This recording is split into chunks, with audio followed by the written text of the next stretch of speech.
All right, so 2 Samuel 18. Then David mustered the men who were with him and set over them commanders of thousands and commanders of hundreds. And David sent out the army, 1/3 under the command of Joab, 1/3 under the command of Abishai, the son of Zeruiah, Joab's brother, and 1/3 under the commander of Ittai the Gittite. And the king said to the men, I myself will go out with you. But the men said, You shall not go out, for if we flee, they will not care about us. If half of us die, they will not care about us. But you are worth 10,000s of us. Therefore it is better that you send us help from the city. The king said to them, Whatever seems best to you, I will do. So the king stood at the side of the gate, while all the army marched out by hundreds and by thousands. And the king ordered Joab and Abishai and Ittai, Deal gently for my sake with the young man Absalom. And all the people heard when the king gave orders to all the commanders about Absalom. So the army went out into the field against Israel, and the battle was fought in the forest of Ephraim. And the men of Israel were defeated there by the servants of David, and the loss there was great on that day, 20,000 men. The battle spread over the face of all the country, and the forest devoured more people that day than the sword. And Absalom happened to meet the servant of David. Absalom was riding on his mule, and the mule went under the thick branches of a great oak, and his head caught fast in the oak, and he was suspended between heaven and earth, while the mule that was under him went on.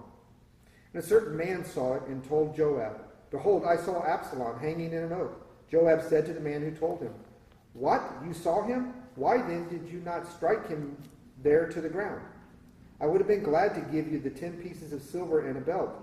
But the man said to Joab, Even if I felt in my hand the weight of 1,000 pieces of silver, I would not reach out my hand against the king's son.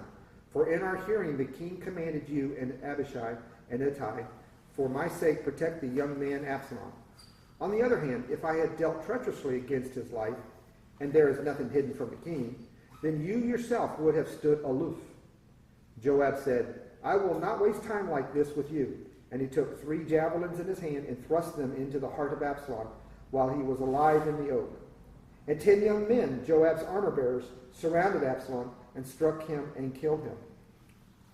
Then Joab blew the trumpet, and the troops came back from the pursuing Israel, for Joab restrained them. And they took Absalom and threw him into a great pit in the forest, and raised over him a very great heap of stones. And all Israel fled, every one to his own home.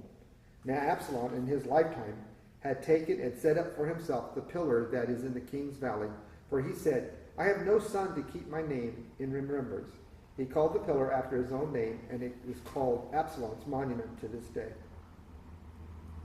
Then Amazah, the son of Zadok, said, Let me run and carry news to the king, that the Lord has delivered him from the hand of the enemies. And Joab said to him, You are not to carry news today. You may carry news another day.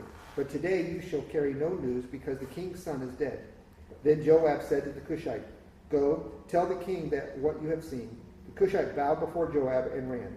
Then Amazah, I'm not saying that right, the son of Zadok, said again to Joab, Come what may, let me also run after the Cushite.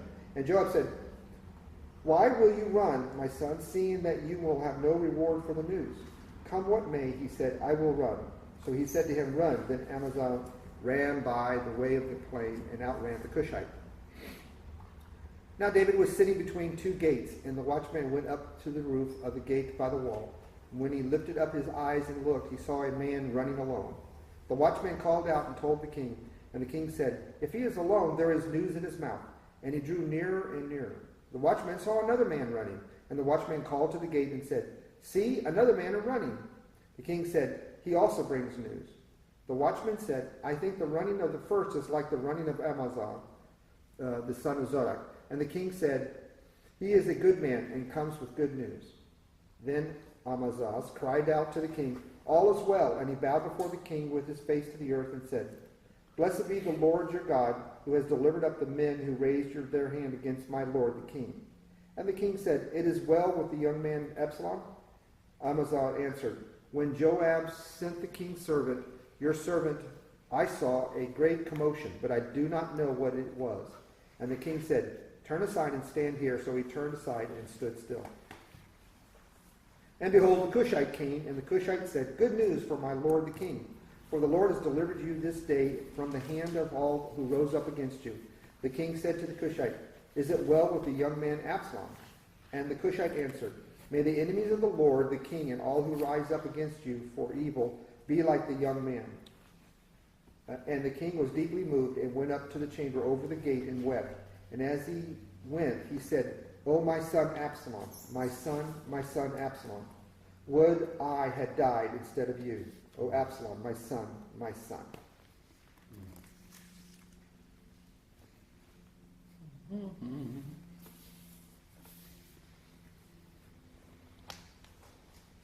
What a mess. Yeah. Mm.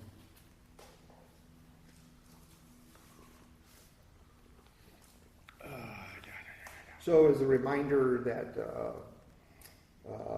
there was,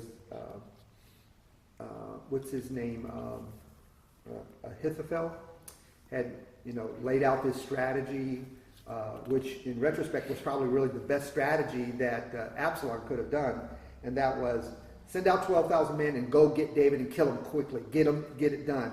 And what is that other guy, that Russia guy, whatever his name was, the spy for David, said, no. What we need to do is Hushai, thank you, is to do a different strategy where we're going to kill all of David's kings, and we're going to get them all there, and so that was going to be the battle plan, right? And we see that that was the strategy. They were just going to bring everybody together. Well, interesting thing about that is to get everybody together takes time, which gave David time to cross the Jordan, to cross over the river, as it says there, to prepare. And they forgot one little detail, and that is David does know war. Mm-hmm. David knows how to go into battle. And you would think because of what they were thinking, that David was going to flee and hide. Remember, the implication was he was going to hide in a cave or hide in the city, and if it wasn't the city, we're going to wipe the whole city out. And not a pebble was going to be left, as it says. And they were thinking that's the way David was going to operate. That's not what David did in this first paragraph here. He actually created a strategy of a three-prong attack, right? Which is a great military method. Not only that, we see that he said, you know what, we're not going to fight in the open fields. You're fighting the forest. We're going to fight in the forest, which is another good strategy. When you're outnumbered. Well, especially when you're outnumbered. Especially. John did everything else, yeah. My brain drifted off for a little while when I was reading this, thinking about, you see on TV all of these great battles of kings, and they put the thousands of men they have on one side of the valley and the other 1,000, and they all just come marching towards, and they just do it. It's got to be the dumbest military move in the world, Right on the open and just exactly we're gonna fight right there. Right, exactly. They all just come together with a king sit back with their latte and just watch the battle. That's got to be the dumbest military move. It's like, why would you do that? To me, I personally would be up in a tree with a sniper gun, or behind a rock or something. But I guess enough about me and my cowardness here. Okay, so we see this military event happening here. An interesting thing in verse 4, the phrase, whatever seems best to you, I will do so. This is a mark of a very smart leader who takes the word of the men that he has trusted to go out into battle, to give him advice on that battle. And he basically says, or they're just trying to tell him, look, if one of us dies, the battle will continue. If 10 of us die, the battle's going to be. If thousands of us die, the battle will still be fought. But if you die, the battle's over. And David took counsel to that, okay? Knowing that it was him there alive is what kept motivating the men with it.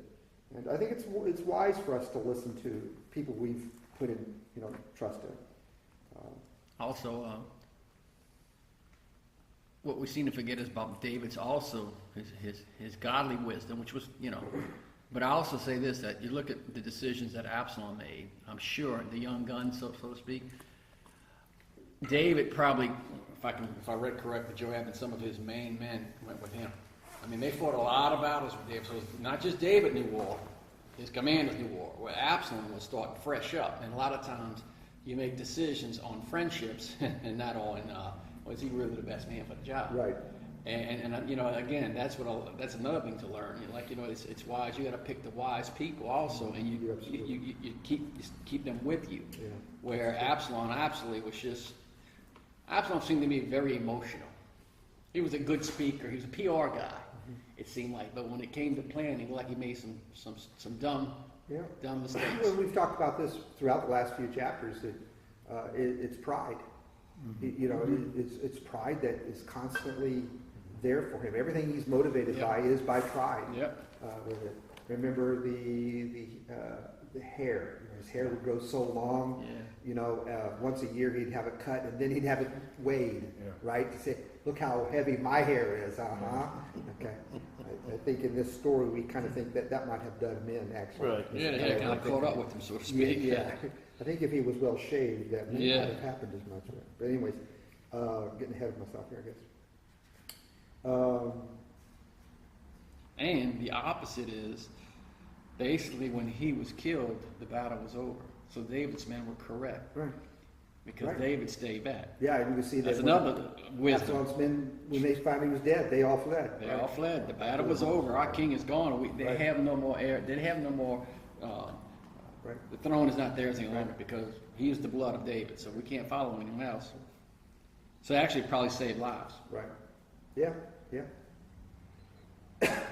And so there was that command at the end here. I think that's critical in this story, is about deal gently for my sake with the young man Absalom. He's acknowledging that he's just a child, immature.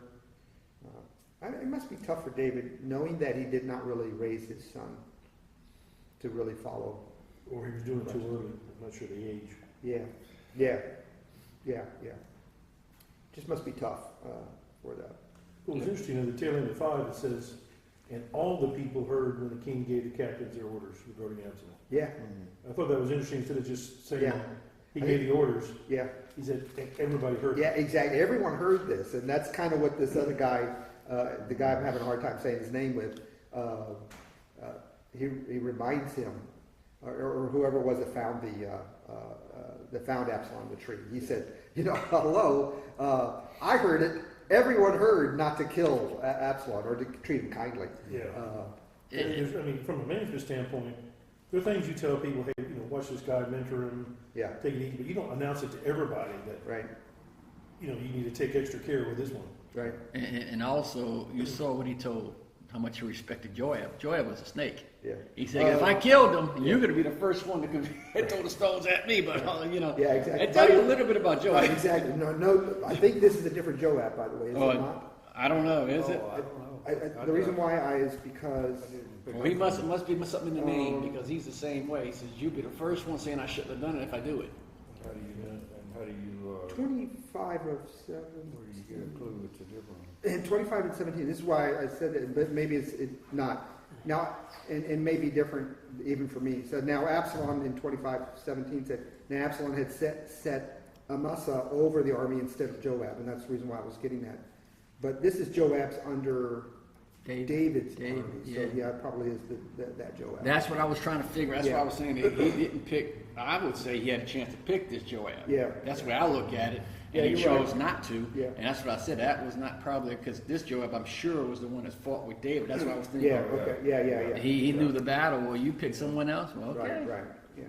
Yeah. So I think again, I think that's right. Yeah. that's why I assume it was the same Joab. Yeah, it probably was. I just. But it tells you a little bit about Joab. It's He like, didn't have to think long about it. no. Oh, he's like, okay, I'm not killing the king's son. Then he did it. Right. Yeah. But we know how Joab would from past instances. The interesting thing too is after hearing, what David told, what the instructions were, is that, look at Joab not only sticks him with 3 spears, but then the guys that are with him then proceed to chop him up, basically. Yeah. and so they did exactly the opposite of what David, had instructed him to do, Well, no, I saw that as kind of that gang mentality. I did too. Yeah. I also wasn't sure if it was, I don't know what the right term is, where if we all do it, none of us are guilty. You hit the nail on the head. It's more than just mob mentality. Yeah. Is that, did you kill him? Right. Maybe. I stuck a spear in him, but... And what's David going to do? He, Get rid of 11 people? You're right. That's what I'm saying. If it's just one, okay, I'll take action against you. But if there's 11, it's like, whoa, I can't do this because, you're going to make a lot of enemies. And that's what I saw. I was like, and I'm sure they were probably Joab as the leader. So they said, well, if he can do it, we're all going to do it. And, just like you see in a good movie nowadays, that's what a plot is. More than just one. The Orient Express, I hadn't seen that ever. I don't know if I ever saw it. I saw it on a plane not too long ago. It's exactly that. Yeah. All of them killed him, not one. Same thing with Caesar. Exactly the same thing. Same thing. See, Brutus had the first, but he wasn't the only one. They all went after him. So what you going to do? Get rid of the whole Senate? So it's interesting. I mean, people don't realize how brutal man can be. Absolutely. And this is like I said, I had one guy tell me, he says, he was a Jewish friend of mine, he says, the only reason why the Jews haven't killed each other off is because the Muslims hate us worse than we hate ourselves. And he said, look at the scriptures, and you're right. I mean, it's brutal the way they are. I mean, throws you for a loop. Yes. Sometimes I wonder why God doesn't wipe us all out. Yeah, well. And not start over again. Yeah. Not start over again. I'm amazed at his I think he patience. would have done it again if it wouldn't have been for his plan of action with his son. That's because I'm with you, son. I'm like, well, now I know why he sent his son. Mm-hmm. Because you look at Noah, here's what he did, and I think he says, well, you know what? Next time I'm going to have a sacrifice. I'm not going to, because even if you look at it, we're not all spirit-filled people, but we are some of good-natured people. So I think with Noah, you killed. I'm sure there were some innocents that died. Not everybody was bad. So I think God looked at it and says, well, yeah, there's some really despicable ones, but there's some ones that I know will accept my son's sacrifice. I want to save them, or I will save them. That's the only way I can, because I'm with you, I wrestle with it. Amazing. It isn't. That's love. And I think about this sheer number of 20,000 men. 20,000. Just 20,000. A lot of people. That is. And this is not guns. Right. This is hand-to-hand combat. That's what makes you, this is not somebody, This is the day where every person had to struggle to. Ain't that the truth? Yeah. And that's I don't know what the township population was in those days, but 20,000 wasn't that many. You're right. It was Possibly 2 or 3 towns were. Yeah, You think about their wives and or kids. a whole region or something. Yeah, Exactly. you're right. Yeah. Wow. I just went to Ruston, good point, I like Shooterant, which is right outside of Ruston. I said, well, how many people in Shooterant? It's a big area. Maybe 1,000 people. Yeah. It makes, and that's what I put things in perspective of what we're talking about. It's not like everybody was like in New Orleans. This is spread out. 20,000 people is a lot of people. Amazing. You're talking about Absalom's pride. It's kind of funny when you look at verses 17 and 18. Because when you see what they did to Absalom, they cast him in a deep pit and they erected over him a great heap of stones. Mm-hmm. And in 18 talks about the monument that he set up for himself. Yeah, it makes you wonder why the author wrote this extra thing here, but I guess that's just emphasized. Those go together, right? Yeah, because exactly. Here he is. What would have been really funny if it had put 18 before 17. Yeah, because 18 would have said it's 17 would have been a punchline for the joke. Right. Is that 18 is he's the guy set a monument up in the plain for himself. Right. Because he had no one to follow after him. Oh, by the way, when they killed him, they threw him in a pit and built heaped stones on him, which you wonder if that was kind of the Joab's way of saying, oh, you're going to build yourself a monument? Yeah. Well, it will make you a monument, and he exactly. heaped great stones on him after they threw him in a pit. So, kind of interesting. It is interesting, and it's a good caution for us. Sometimes we try to build our own monuments to ourselves of what we do. Because I often go back to all of us could be an Absalom at any moment, at any time. Absolutely. Because you know what? You're right. That's the ultimate lie that the world tells you, that you have to build a life where people remember you. Yeah. Mm-hmm. Well, as Christians, no. They remember you only as should be remembered as he was a good Christian person, and he understood the love of God. where Christ is brought out to the forefront of your life. And I will say this, the people that have made the most impact on me, that I went to their funerals, who were Christians, that was the focal point of the funeral. Yeah. And it makes you wonder, and the reason why I say that, Mercy Me has a song out basically saying that, about the lie that the world has sold men and women were make a life that people remember you. And the song says, no, only Jesus. Yeah, And really, it's- really only the things that really matter when you get down to it are the things that touch the life for Yes. Jesus, in the name of Jesus. That's right. Instead of all the money and the stuff collected and the accolades and stuff we chase after, right? Right. And some of the most, some of the funerals I've been to that the most heart-wrenching are the ones that it is about them, and people are wailing because, and I guess you're supposed to mourn when you're supposed to mourn, but they're gone. Yeah. But you go to a Christian funeral, who was the gentleman that passed away about 2 years ago? Jim Jim Jarvis. Jarvis. I mean, that was, Wasn't he? yeah, and it's just, I went to that funeral, it was, everybody talking about the Christian that he was, and he was, yeah, we mourn his death, but he is in a better place, Yeah. in a good place. We know where he's, so I think we need to, as we get older, we got to think about that. Yeah, we're only here a little while. Yeah, And it's really not very long. no. And what impact, what are people going to remember? Me or, yeah, me in a sense, but, he was Christ-like. This person wore his faith on his not his religion, but his faith on his sleeve. That's important. So in this story, we're seeing the end of this Absalom's life, a story about pride. And we talk about pride, but we really never talked about the other side of pride, if you will. You've heard of lust of the eyes and of the flesh and the pride of life. Mm-hmm. And that's what Absalom built that monument for, the pride of life. Yes. And it was, the council says not to do that. And this reminded me of James chapter 4, verse 10. And it says, the other side of pride, humble yourselves before the Lord, and he will exalt you. Yep. Ah. And that's really, I think, sometimes we spend all this time fighting against pride, but when we have to understand what that is it's humble. And it's humble yourself. It's not, don't let God humble you. That will happen. I can guarantee, I don't care how proudful you are and how successful you are, you will get humbled. But if you want to be exalted, humble yourself. Do it before someone else has to do it. Here. And I think that's the big lesson of Absalom 18 is humble yourself before the Lord. And because we see the results in Absalom here. Yeah. Okay. We need to stop here. All right.